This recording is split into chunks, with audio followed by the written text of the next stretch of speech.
Dipersilakan Nur Izara Sofia binti Zulkifli. Nampak lagi? Anak? Tak ada. Belum live lagi.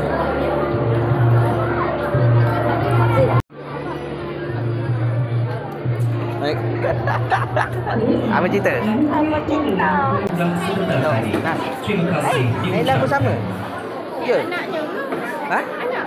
Tak.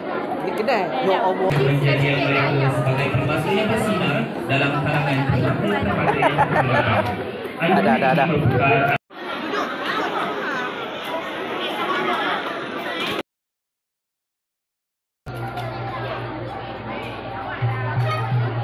Persilakan Muhammad Amru bin Muhammad Fariza.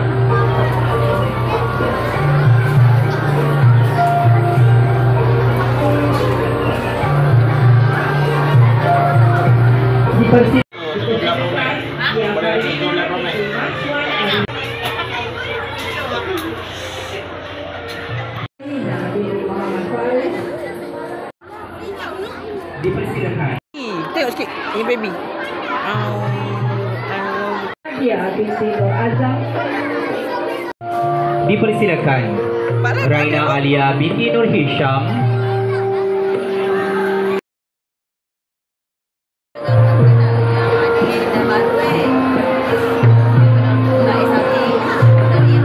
Dipersilakan Muhammad Anas bin Muhammad Fariza.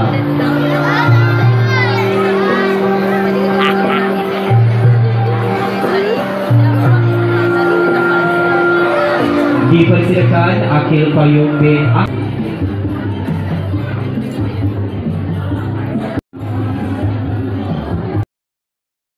Dipersilakan Muhammad Amru bin Muhammad Fariza dari kelas 5 Maret. Dipersilakan Nur Anis Zafira binti Zainuddin. Aisyah binti Amrul yang niatkan dari kelas 2 Yutari. Raya dia baru lepas. Baru nak masuk. Dia lagi ke ni. Adik. Adik ni mata sinar. Dipersilakan kepada Anaki bin Tahniah. Okey, terima kasih. kelas 2 Yutari. Ai. Aisyah binti Abdul Okey. Hakim dari kelas 2 Yutari. Dipersilakan Muhammad Elvin Aslan. Wow.